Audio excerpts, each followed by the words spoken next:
Good morning. This is the start of a cause to elect Rand Paul as the next United States of America, the next president.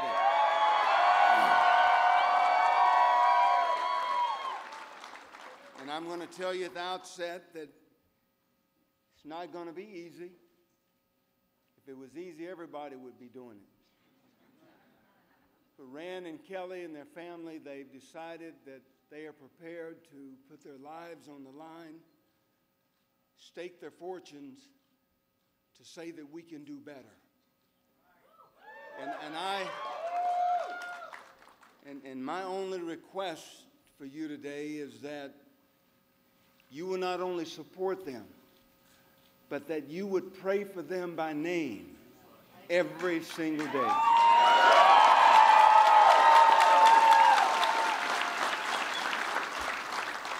I saw an old friend of mine, Ron Paul, who came in.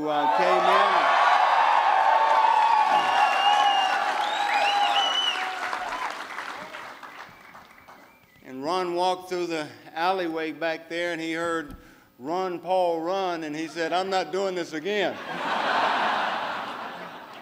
So Ron, it's great to see you, you and your family and the missus, and appreciate what you have stood for. We're going to ask J.D. Williams to come up and lead us in our pledge.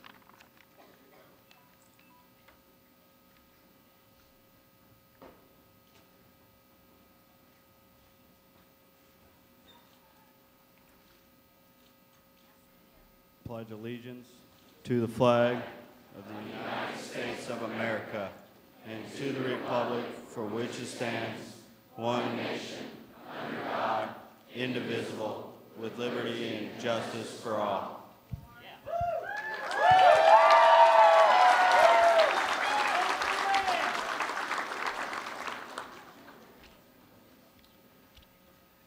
Thank you, J.D., and thank you for the sacrifice that you made for our great nation.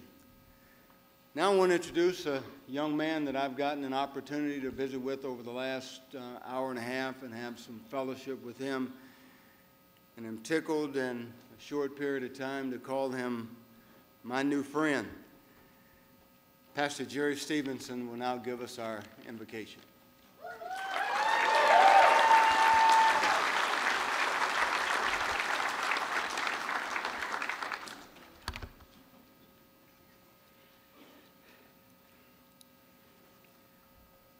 Would you bow with me, please?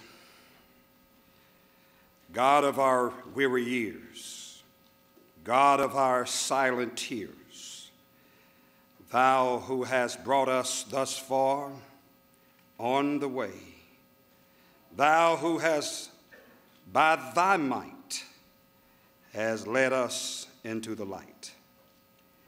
Keep us forever in the path, we pray, lest our feet stray from the places, our God, where we met. Lest our hearts drunk with the wine of the world, we forget thee, shadow beneath the hand. May we forever stand true to our God, true to this land of the United States of America. As we come before you, O God, we thank you for this day, that you have brought us together to witness a movement in this country, a movement to bring back this country to the values and the principles that this country was built upon.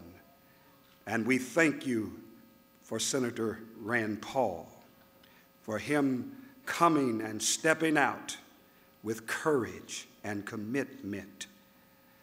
We thank you, O God, for his family, his father and his mother and all of his siblings and his dear wife and children.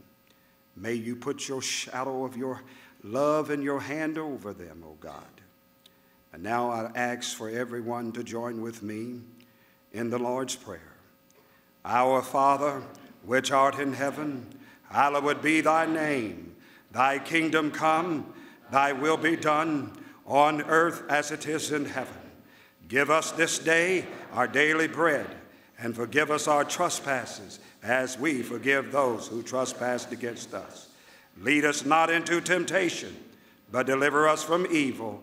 For thine is the kingdom, the power, and the glory forever. And they all said, Amen.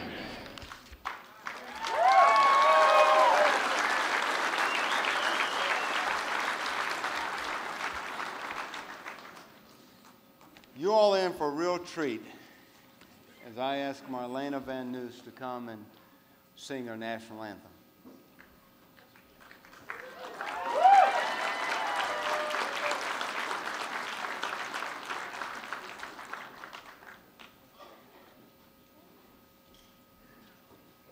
Oh, say, can you see by the dawn's early light what so proudly we hailed at the twilight's last gleaming, whose broad stripes and bright stars through the perilous fight o'er the ramparts we watched were so gallantly streaming, and the rockets' red glare, the bombs bursting in air, gave proof through the night that our flag was still there. Oh, say does that star-spangled banner yet wave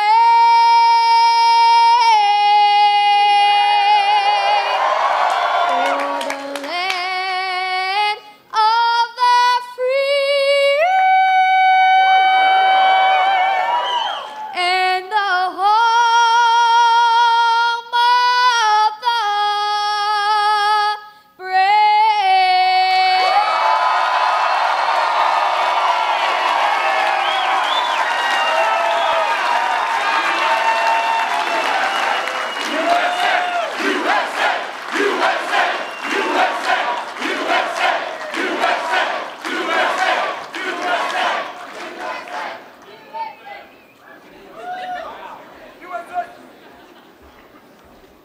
Marlena, if I ever decide to sing, I'm going to sing just like that.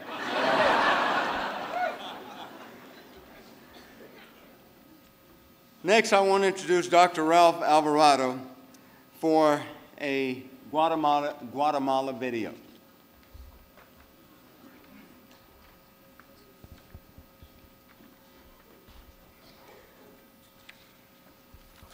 Well, the lights are back on. That's great. Well, good morning. You can all imagine what went through my head when I was asked to introduce the next President of the United States.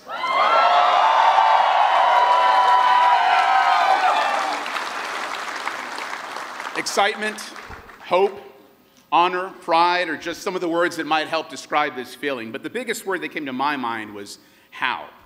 How do I sum up a transformational individual for America in just a few words? I realized that I should share really what I know about Rand Paul. Rand Paul is more concerned about doing what's best for our country rather than doing what is politically expedient. He's a man who, in my opinion, would just as soon be voted out of office and return to his ophthalmology practice than to violate his principles or the United States Constitution.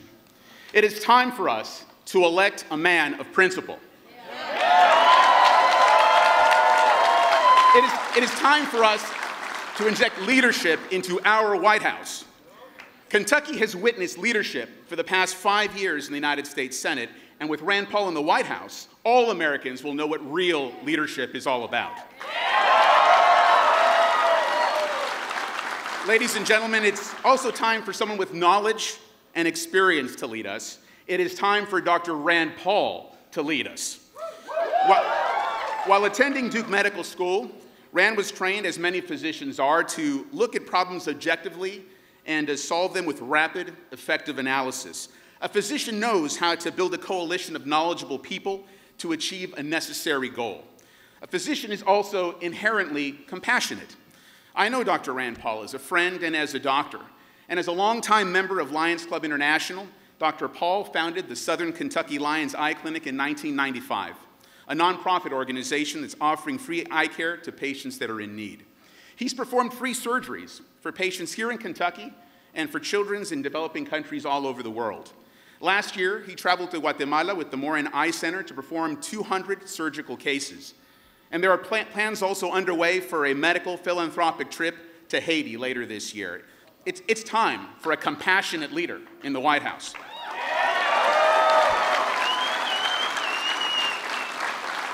It is also time for a uniting force.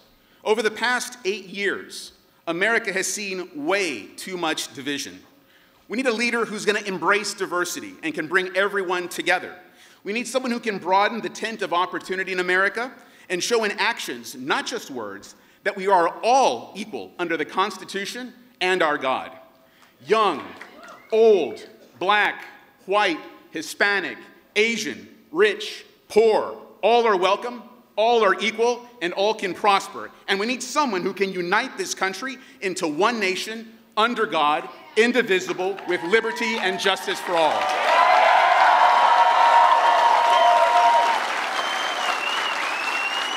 It is time for principled leadership. It is time for knowledge, for experience, for compassion, for opportunity, for unity. It is time for a President Rand Paul.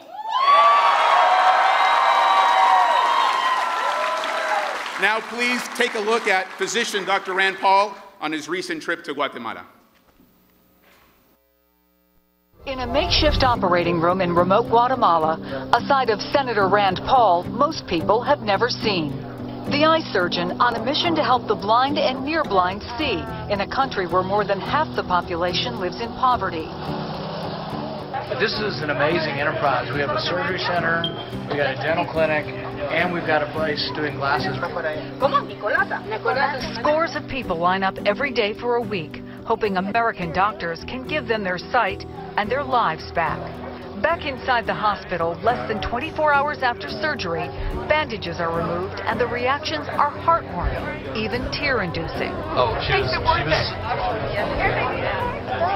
Just a day before, a farmer couldn't see through cataract-clouded eyes. Then the eye patches come off. One of more than 200 success stories in a week, lives transformed. A physician is who I am. That's who I am. I'm a physician. There's no reward, more dramatic than seeing someone sit up and say, "I can see."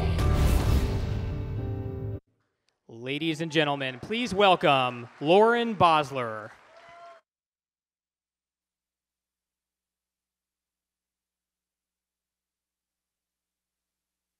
Ago, when I became eligible to vote, I contemplated my personal political beliefs and what types of candidates embodied my values. I was raised as a Republican, but I still struggled to find a leader that I believed shared my view of the way forward. I wanted to find the candidates that shared my values as a Republican and as an American. That is when I found Rand Paul. Young Americans are now faced with the legacy of legislative dysfunction, political dogma, and an unclear future. We hear rants from the left and rants from the right. We are tired of those who simply want to play partisan politics. We yearn for a true leader, one who represents us.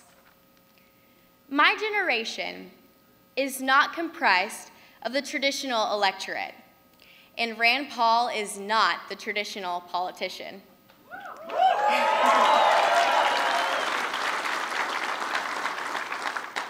He is not only interested in Republican successes, he is interested in American successes.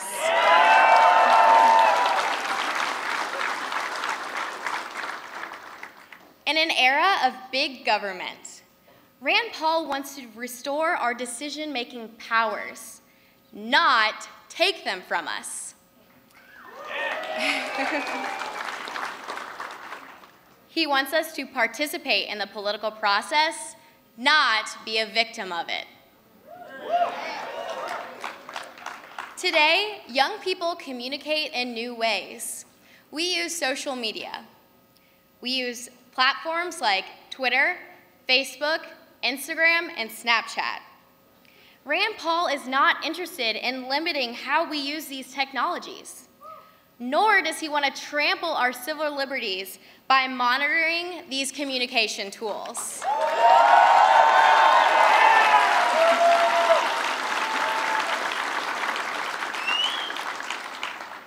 Rand Paul encourages innovation, protects civil liberties, and fights for our freedoms. Most importantly, Rand Paul stands up for our Constitution and the principles on which our nation was founded on.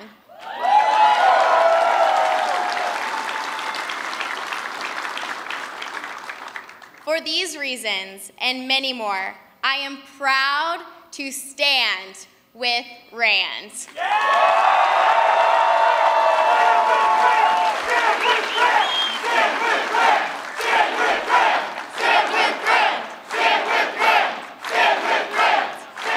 Thank you.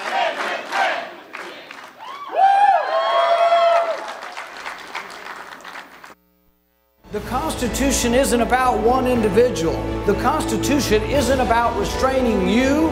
The Constitution is about restraining government.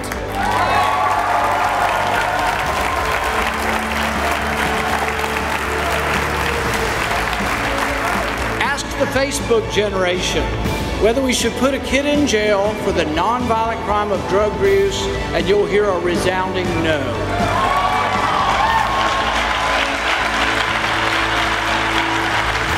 The Facebook generation if they want to bail out too big to fail banks with their tax dollars, and you'll hear a hell no.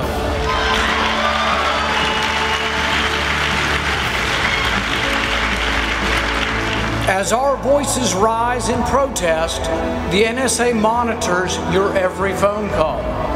If you have a cell phone, you are under surveillance. I believe what you do on your cell phone is none of their damn business. The enthusiasm kids have and the, I think, inherent belief in the right to privacy is overwhelming on campuses. And it doesn't matter whether it's Berkeley or the college at Charleston, kids universally think government's gone too far at snooping and looking at their record. Will we sit idly by and let our rights be trampled upon? Or will we stand like men and women of character and say, we are free, and no man, no matter how well-intentioned, will take our freedom from us? Liberty is infectious. Freedom is popular. We can spread it. But we need to be the party that's not concerned just with one or two of the amendments.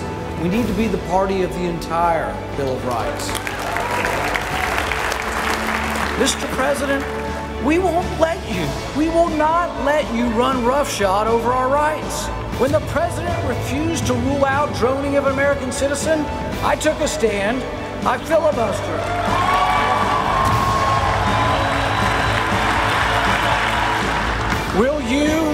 Will you, America's next generation of liberty lovers, will you stand and be heard?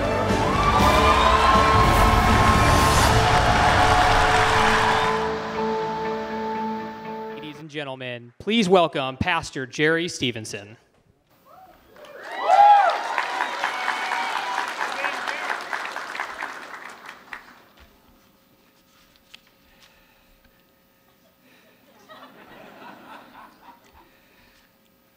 Now, when you give a pastor the microphone,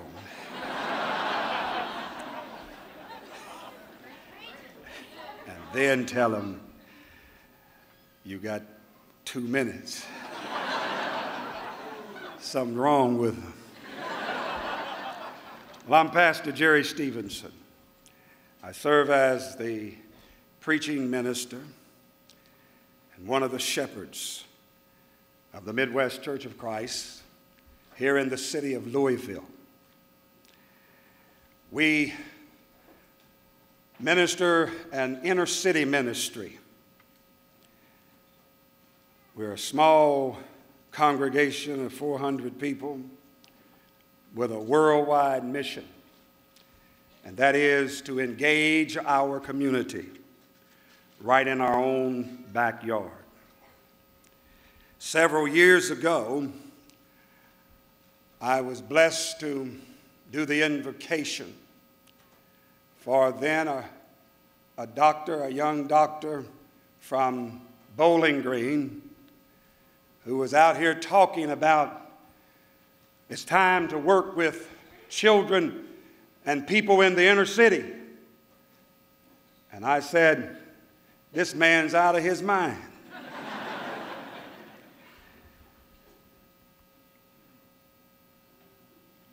Senator Paul came to us. We run an inner city ministry called the Village Learning and Development Center. Senator Paul came to us before he was senator and met with the parents of this small inner city ministry. And he made a promise to them that he would listen to them and that he would hear their voice. Ever since then, he comes back every year to hear the parents in that community.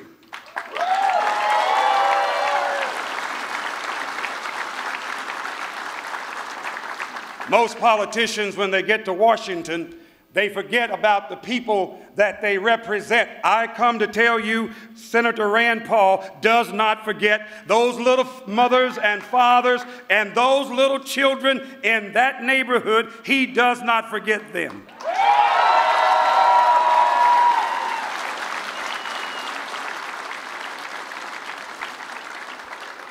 In the neighborhood of our church,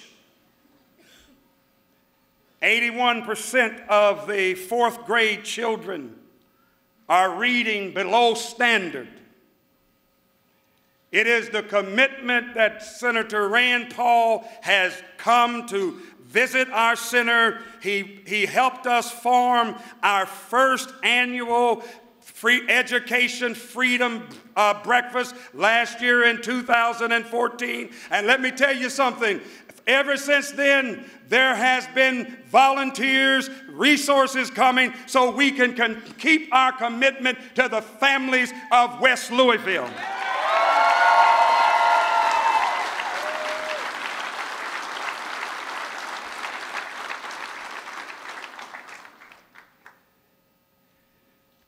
Ladies and gentlemen, I've been a Democrat. I'd been a Democrat all of my life.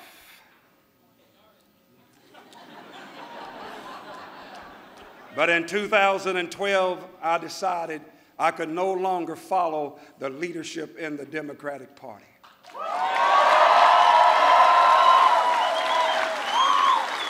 I am an independent, and I am telling every independent, it's time for you to run out here and run with Senator Rand Paul. Now, let's see how he's engaged throughout this country. He's not just engaged here in Louisville. He's engaged in Chicago, in Detroit, in Washington, in Atlanta. He goes everywhere. It doesn't matter what color you are, Rand Paul will be there. Liberal policies have failed our poor communities. Our schools are not equal, and the poverty gap continues to widen.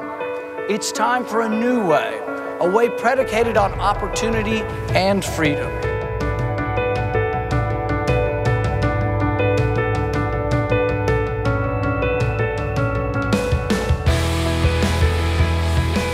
What are you doing coming to a heavily Latino, heavily Democratic area of the city? Why did you come here? Well, you know, I think the message of freedom and less government resonates with a lot of people. A lot of, I think, what's fundamentally American is making choices and giving people choices. What's interesting about school choice is that many of the people that we're trying to help, because of their economic circumstances, don't have many choices. You know, for example, wealthy people can go to any school they want. So there are people in Washington who don't seem to think that that choice is also good for people who live in poverty. And so I think the choice should be there for everyone, and that your money, when you paid your school taxes, still should be your money. You ought to be able to direct it where you want to take it. If you could just tell us why you chose to bring India here, and if it's difficult, how hard it is to get here, that kind of thing. I always exercise my choice. I travel about 40 minutes every morning to bring India to school and to also bring her brother. Education is the great equalizer. It's not easy. Not everybody's got the same chances. It's a little difficult, but it's an investment. I'm investing in my children. I've introduced this in Washington. There's something called Title I funds that come out of Washington. They come with a lot of strings, and they go to the school. I'd rather attach them to the student. So if you meet the poverty requirements, you'd get the money. I'm all for vouchers and school choice. Let the kid go to a better public school or a private school or a religious school or a charter school, but let them have a choice. Liberal policies have failed our poor communities. I've seen and felt this undercurrent of unease. I've been to Ferguson, I've been to Chicago and Detroit, and a lot of places with a great deal of poverty. Criminal justice, or the lack of criminal justice, it's not a black or white problem. It's not a black or brown problem. What it is it's a poverty problem. We should stand and loudly proclaim, enough's enough. We should not have laws that ruin the lives of young men and women who have committed no violence. We should not have drug laws or a court system that disproportionately punishes the black community.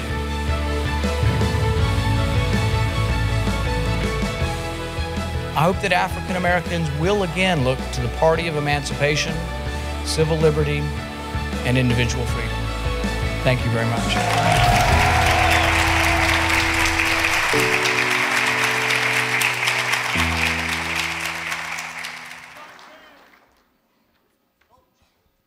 Over the last couple of days, you all have probably seen, gotten messages by email and texting and whatever method of communication you use to see the video. And now I want you again to see the video.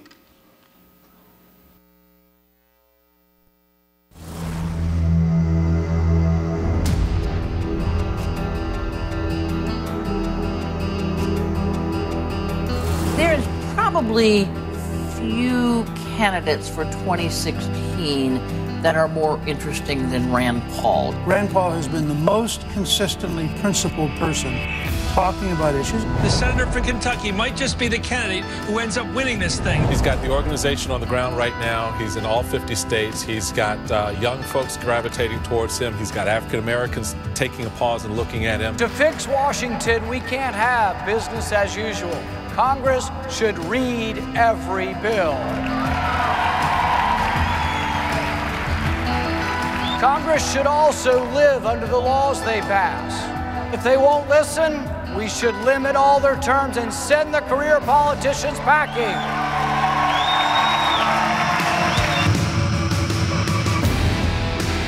Senator Rand Paul filibustered yesterday for almost 13 hours on the Senate floor. Senator Paul showed stamina, a passion that many Americans can admire. Others joined him on the floor at various times to show their support. I mean, he's out there talking. This isn't one of those, I'm not going to do anything. He's using the filibuster the way it's meant to be used. Liberal policies have failed our inner cities. I want to talk to you about your trip to Detroit this week, where you helped open the first of what are going to be several Republican outreach centers in inner cities. You also unveiled your plan for economic freedom zones in depressed areas. I think at this point you'd have to call him a front runner, and I think it says something profound about the Republican Party. It's time for a new way, a new set of ideas, a new leader, one you can trust, one who works for you, and above all, it's time for a new president.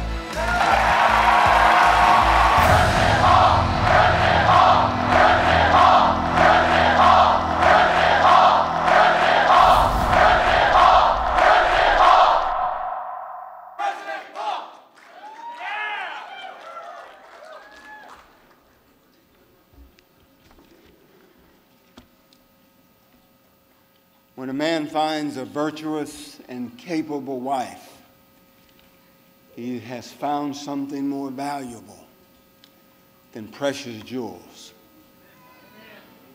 Kelly Paul has been the wife and the life of Rand Paul for 24 years. They have 3 sons.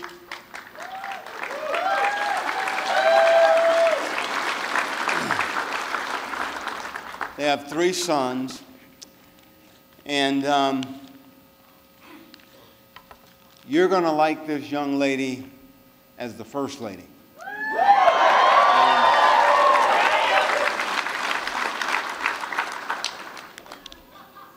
This place that you and I call home and the rest of the world calls America, it's a pretty special place.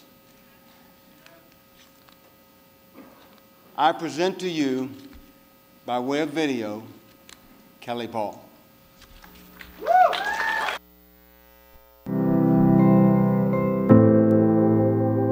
I met Rand on a beautiful spring day in April. I thought he was cute. He was a cute, curly-headed guy. I also thought he was probably 18 years old and still in college. He looked so young. So I kind of blew him off at first. But Rand kept trying. He was kind of persistent at the party, and he came up to me again a little bit later, and we started talking. And during our conversation, I realized that he was not 18. He was 26 and a surgical intern at Georgia Baptist. Very intelligent, very well-read, and really like no one that I'd ever met before. Rand is the middle child of 5. From what I've heard from his siblings growing up, he's a lot like he is today. He was opinionated, had a lot of energy, played a lot of sports. He also loved to collect coins, which is something that he used to do with his grandmother. He was very close to her, and through the years, as her eyesight began to fail, he became her eyes to spy the faint mint marks on the coins as they would go through them together. But Rand never forgot how sad it was for him to watch his grandmother lose her vision. And I think that really cemented in him the desire to be an ophthalmologist. One of the most gratifying things for Rand in his career has been the ability to do eye surgery on children from Guatemala starting 15 years ago. And now he's gone back to Guatemala and operated on hundreds of other patients there. He said it was an incredibly moving experience. I think it's moments like that that really speak to who he is as a surgeon and what motivates him. Rand is a wonderful dad. He's got great energy and enthusiasm, and he's always been a wonderful builder of forts, bonfires, anything active and outside. You know, from an early age, all of our boys loved sports, and Rand has coached Little League baseball, soccer, you name it, he's out there.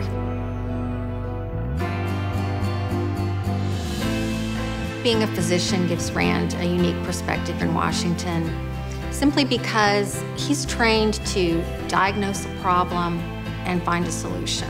He truly believes that if you believe in something, you should get involved. If you put your mind and your energy to it, you can do it.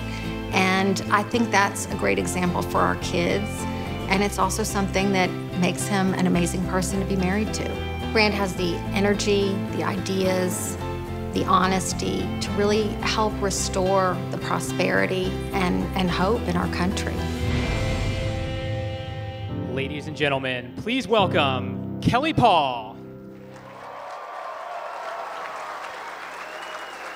The walk-on music. Yeah.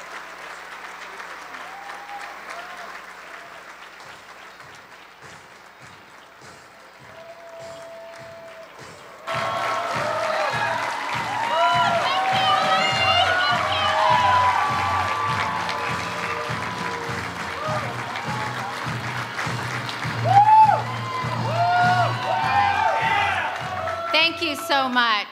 It's great to be here in Louisville today, surrounded by so many people who are passionate about making our country stronger, freer, and more prosperous.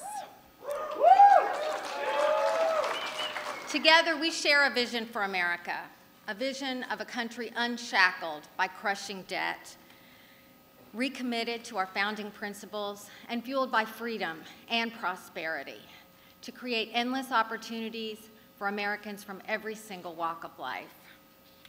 Many of you here today have been helping us give voice to these ideals from the very beginning. So first, I just want to express that Rand and I are deeply grateful for your support, your prayers, your friendship, and your encouragement.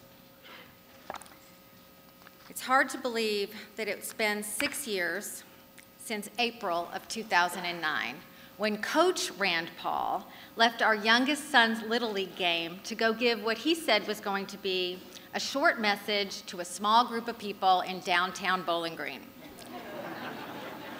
When he arrived, there were 700 sign-waving Tea Partiers filling Fountain Square Park in Bowling Green.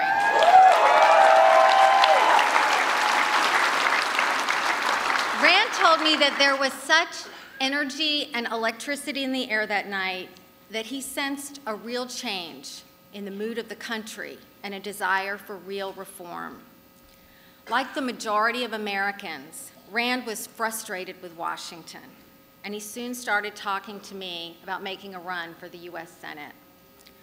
I'll be honest, I was not exactly thrilled. I think my first words were, "How can you do this to me?" That's true. But you know, Rand is very persuasive. He tried to convince me at the time. His first line of attack was telling me, "You know, everyone says that I have a less than 10% chance of winning the primary." But I had heard him speak that night in Fountain Square Park, and I knew. With the sudden certainty and clarity that sometimes you have in life, I just knew. I looked him in the eye and I said, "No, if you do this, you're going to win. I know it."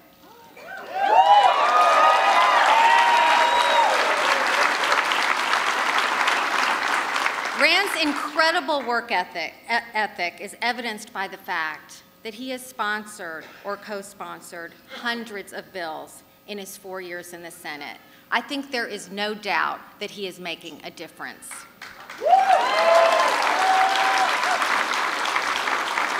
Many of his bills are bipartisan, ranging from reforms in our criminal justice system to the creation of economic freedom zones for depressed areas of our state and across the country.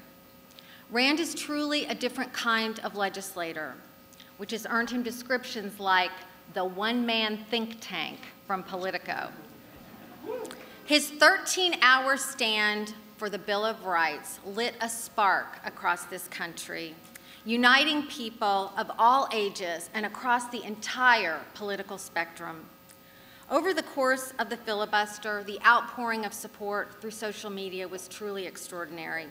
Stand with Rand was trending nationally, and it was reported that over 1 million tweets were sent out in support of Rand.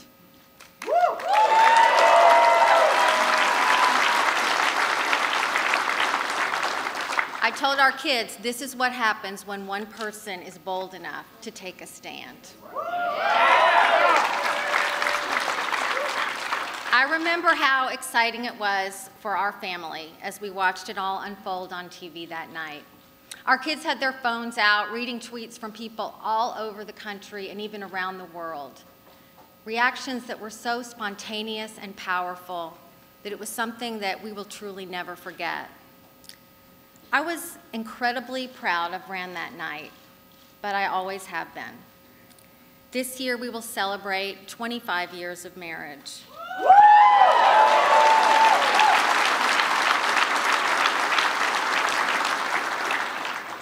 Rand has amazing energy and optimism, and life with him is always filled with bold possibility. As I told him once, you are brave and you inspire that in others.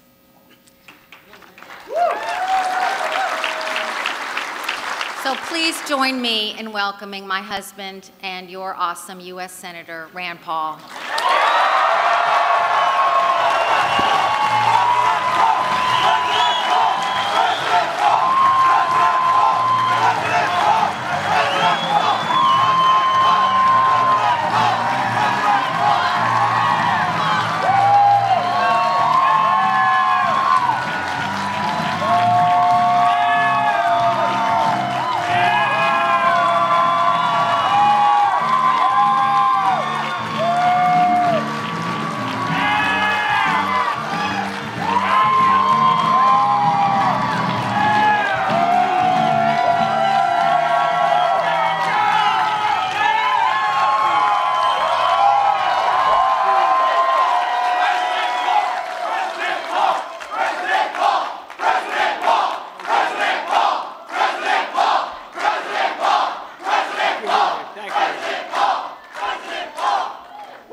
message. A message that is loud and clear and does not mince words. We've come to take our country back.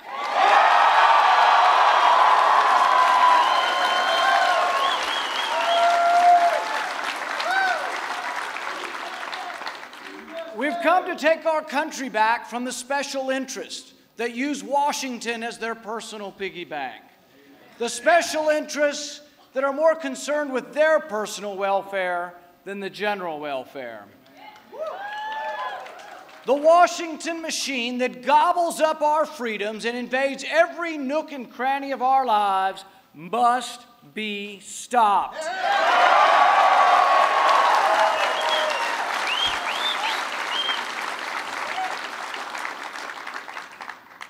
Less than 5 years ago, I stood just down the road in my hometown in Bowling Green and said those same words.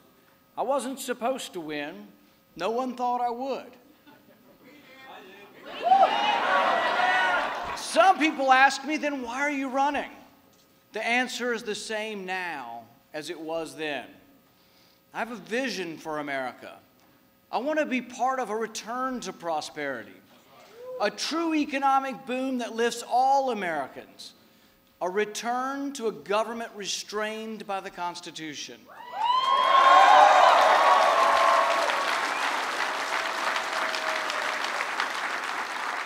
A return to privacy, opportunity, liberty. Too often, when Republicans have won, we have squandered our victory by becoming part of the Washington machine. That's not who I am.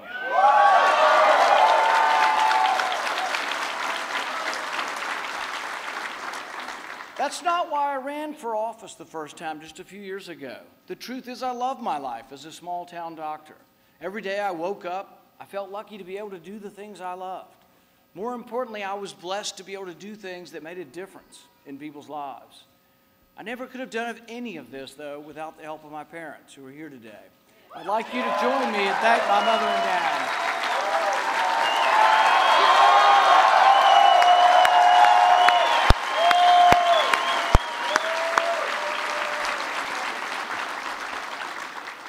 With my parents' help, I was able to make it through long years of medical training to become an eye surgeon. For me, there's nothing that compares with helping someone see better. Last August, I was privileged to travel to Guatemala on a medical mission trip. Together with a team of surgeons from across the U.S., we operated on more than 200 people who were blind or nearly blind from cataracts. I was grateful to be able to put my scrubs back on, peer into the oculars and the microscope, and focus on the task at hand, to take a surgical approach to fix a problem. One day in Guatemala, a man arrived and told me that I had operated on his wife the day before. His wife could see clearly for the first time in years, and she had begged him to get on the bus, travel the winding roads, and come back to our surgery center. He too was nearly blind from hardened cataracts. After his surgery, the next day, his wife sat next to me. As I unveiled the patch from his eyes, it was a powerful, emotional moment for me to see them looking at each other clearly for the first time in years, to see the face they loved again. As I saw the joy in their eyes, I thought, this is why I became a doctor. In that moment, I also remembered my grandmother, who inspired me to become an eye surgeon. She spent hours with me as a kid. We would sort through her old coin collection, looking for wheat pennies and Indian heads. But as her vision began to fail, I became her eyes to inspect the faintness of the mint marks on the old weather-worn coins. I went with my grandmother to the ophthalmologist as she had her corneas replaced. I was also with her when she received the sad news that macular degeneration had done irreparable harm to her eyes. My hope that my grandmother would see again made me want to become an eye surgeon, to make a difference in people's lives. I've been fortunate. I've been able to enjoy the American dream. I worry, though, that the opportunity and hope are slipping away for our sons and daughters. As I watch our once great economy collapse under mounting spending and debt, I think, what kind of America will our grandchildren see? It seems to me that both parties and the entire political system are to blame.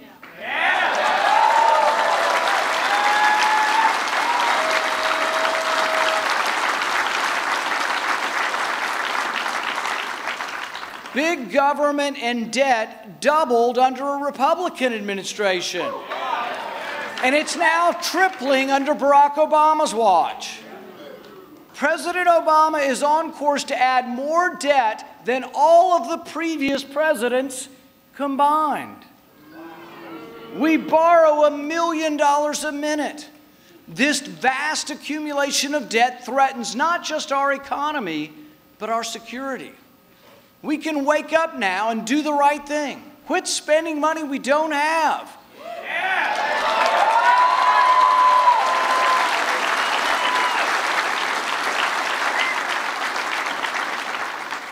This message of liberty is for all Americans, Americans from all walks of life. The message of liberty, opportunity, and justice is for all Americans, whether you wear a suit, a uniform, or overalls, whether you're white or black, rich or poor. In order to restore America, one thing is for certain, though. We must not dilute our message or give up on our principles.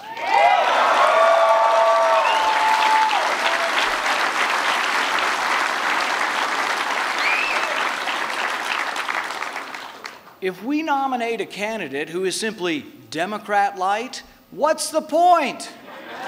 Why bother?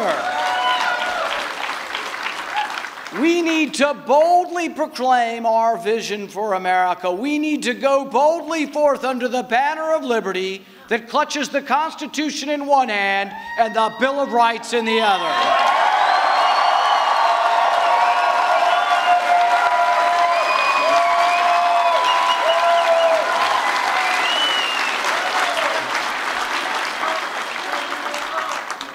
Washington is horribly broken. I fear it can't be fixed from within. We, the people, must rise up and demand action.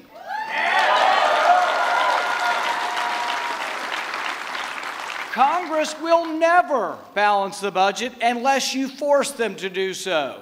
Congress has an abysmal record with balancing anything. Our only recourse is to force Congress to balance the budget with a constitutional amendment.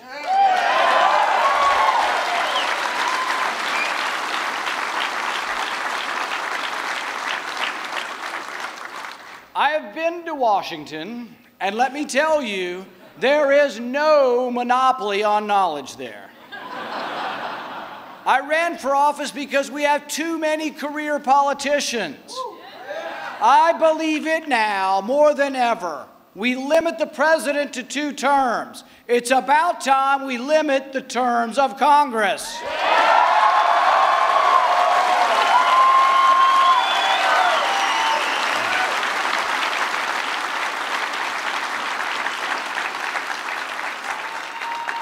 I want to reform Washington. I want common sense rules that will break the logjam in Congress. That's why I've introduced a Read the Bills Act.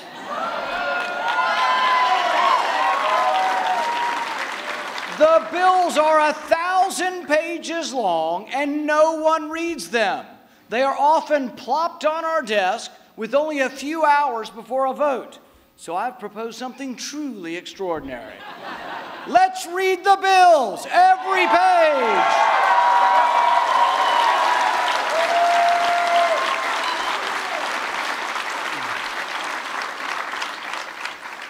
From the time I was a very young boy, I was taught to love and appreciate America. Love of liberty pulses in my veins, not because we have beautiful mountains or white sand beaches, although we do, and not because of our abundance of resources. It's more visceral than that. Our great nation was founded upon the extraordinary notion that government should be restrained and freedom should be maximized.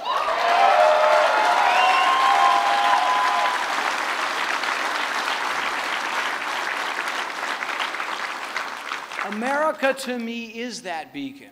We are unique among the nations that our country stands for freedom. Freedom nurtured our country from a rebellious group of colonies into the world's greatest nation. When tyranny threatened the world, America led the way to rid the world of Nazis and fascist regimes.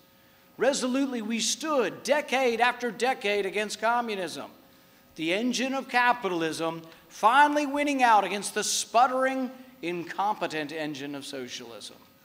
We won the Cold War.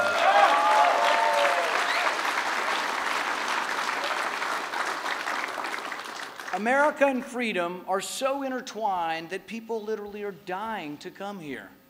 The freedom we've fostered in America has unleashed genius and advancement like never before. Yet our great nation still needs new ideas and new answers to old problems. From an early age, I worked. I taught swimming lessons, I mowed lawns, I did landscaping, I put roofs on houses, I painted houses. I never saw work, though, as punishment. Work always gave me a sense of who I am.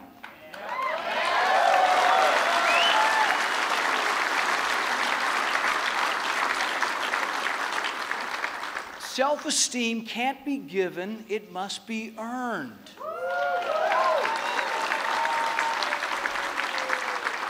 Work is not punishment, work is the reward.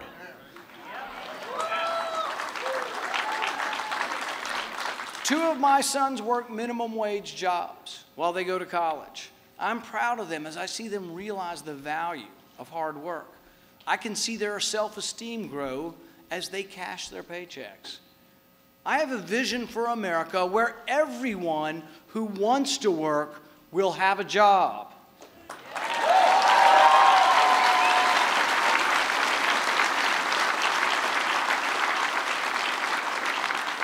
Many Americans, though, are being left behind. The reward of work seems beyond their grasp. Under the watch of both parties, the poor seem to get poorer and the rich get richer. Trillion-dollar government stimulus packages have only widened the income gap. Politically connected cronies get taxpayer dollars by the hundreds of millions, and poor families across America continue to suffer. I have a different vision, an ambitious vision, a vision that will offer opportunity to all Americans, especially those who've been left behind. My plan includes economic freedom zones to allow impoverished areas like Detroit, West Louisville, Eastern Kentucky to prosper by leaving more money in the pockets of the people who live there.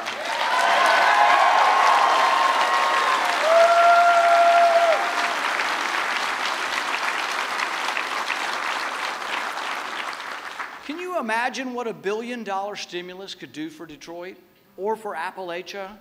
I'm convinced that most Americans want to work. I want to free up the great engine of American prosperity. I want to see millions of Americans back at work. In my vision for America, we'll bring back manufacturing jobs that pay well. How? We'll dramatically lower the tax on American companies that wish to bring their profits home.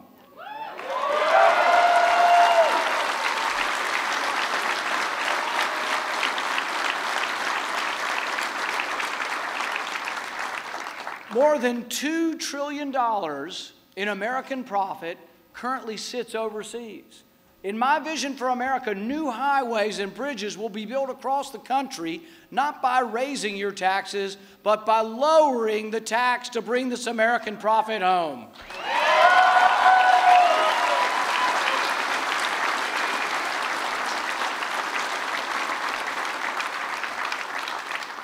Even in this polarized Congress, we have a chance of passing this. I say let's bring $2 trillion home to America. Let's bring it home now.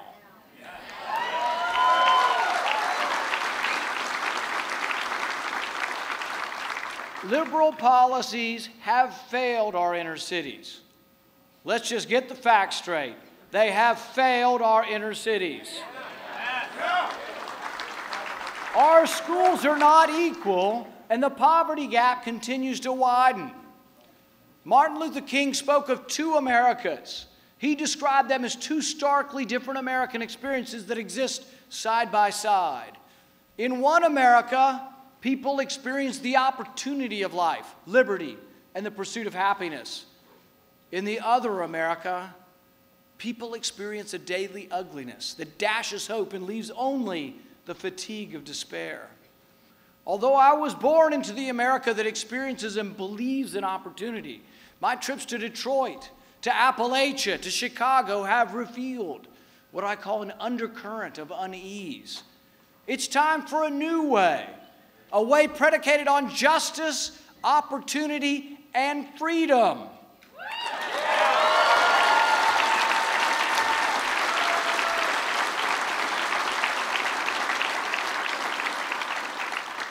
Those of us who have enjoyed the American dream must break down the wall that separates us from the other America.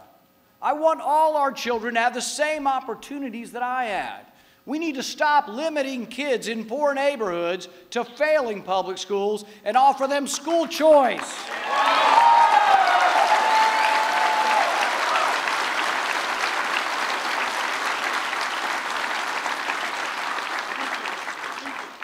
It won't happen, though, unless we realize that we can't borrow our way to prosperity. Currently, some $3 trillion comes into the U.S. Treasury. Couldn't the country just survive on $3 trillion? I propose we do something extraordinary. Let's just spend what comes in.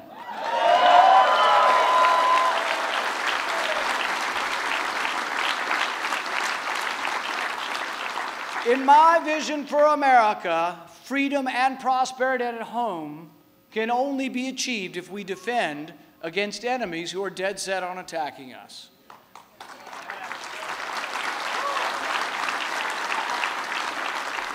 Without question, we must defend ourselves and American interests from our enemies.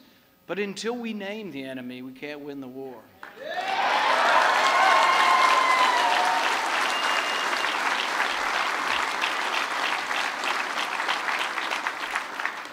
The enemy is radical Islam. You can't get around it.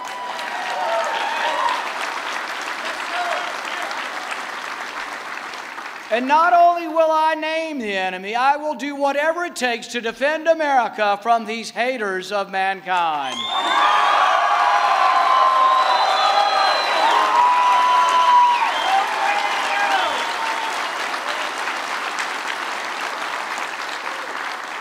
We need a national defense, robust enough to defend against all attack, modern enough to deter all enemies, and nimble enough to defend our vital interests.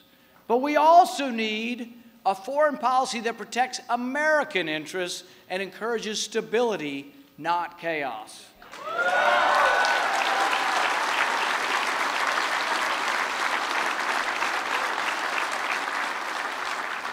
At home, conservatives understand that government is the problem, not the solution. Conservatives should not succumb, though, to the notion that a government inept at home will somehow succeed in building nations abroad.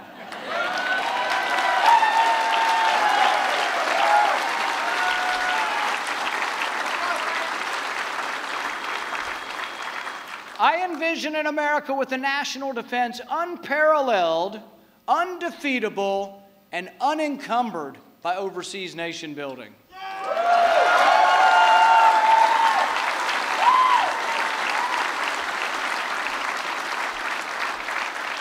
I envision a national defense that promotes, as Reagan put it, peace through strength.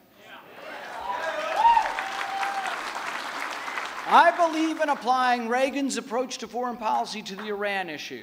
Successful negotiations with untrustworthy adversaries are only achieved from a position of strength. We brought Iran to the table through sanctions that I voted for. Now we must stay strong. That's why I've co-sponsored legislation that ensures that any deal between the U.S. and Iran must be approved by Congress.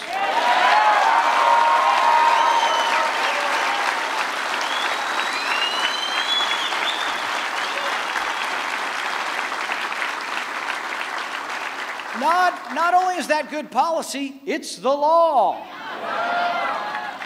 It concerns me that the Iranians have a different interpretation of the agreement.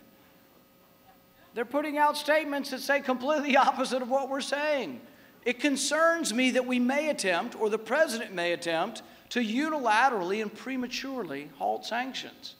I will oppose any deal that does not end Iran's nuclear ambitions and have strong verification measures.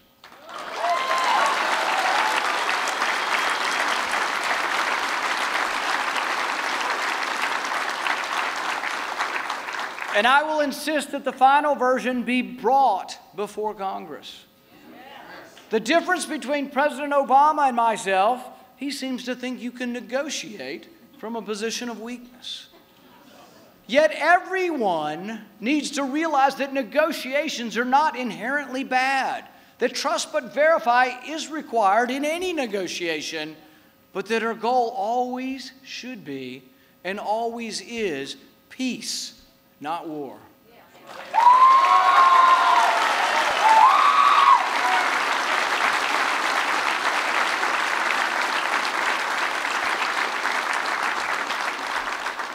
We must realize, though, that we do not project strength by borrowing money from China to send it to Pakistan.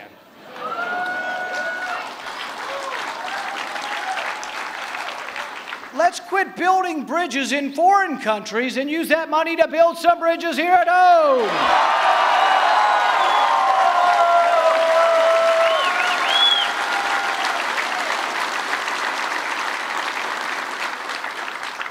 It angers me to see mobs burning our flag and chanting death to America in countries that receive millions of dollars in our foreign aid.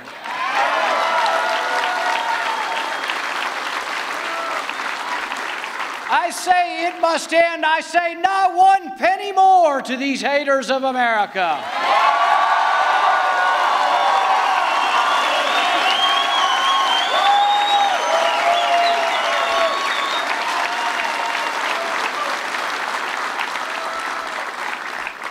To defend our country, we do need to gather intelligence on the enemy.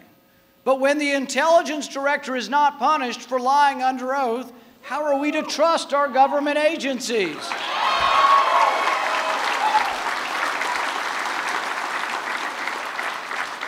Warrantless searches of America's phones and computer records are un-American and a threat to our civil liberties.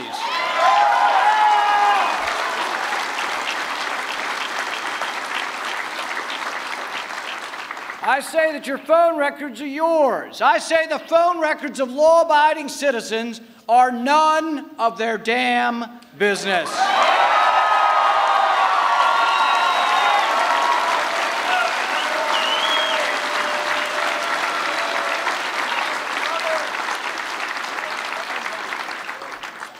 Is this where we light up the phones? The president created this vast dragnet by executive order. And as president, on day one, I will immediately end this unconstitutional surveillance.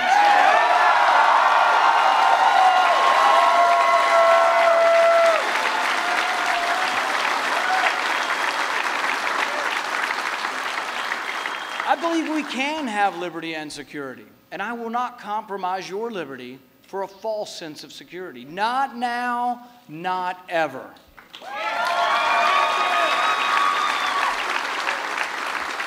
We must defend ourselves, but we must never give up who we are as a people. We must never diminish the Bill of Rights as we fight this long war against evil. We must believe in our founding documents. We must protect economic and personal liberty again. America has much greatness left in her. We are still exceptional, and we are still a beacon for the world. We will thrive when we believe in ourselves again. I see an America strong enough to deter foreign aggression, yet wise enough to avoid unnecessary intervention.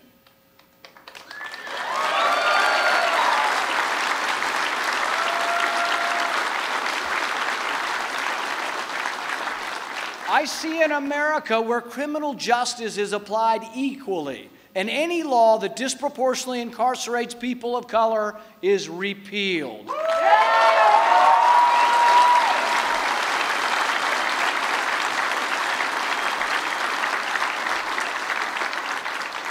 I see an America with a restrained IRS that cannot target, cannot harass American citizens for their political or religious beliefs.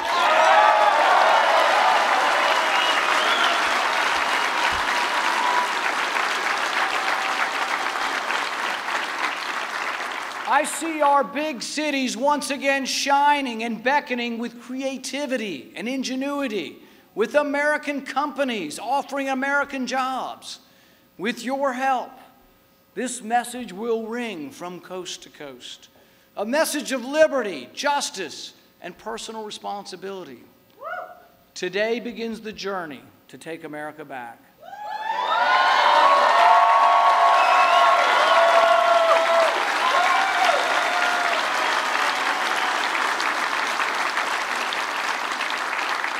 To rescue a great country now adrift, join me as together we seek a new vision for America.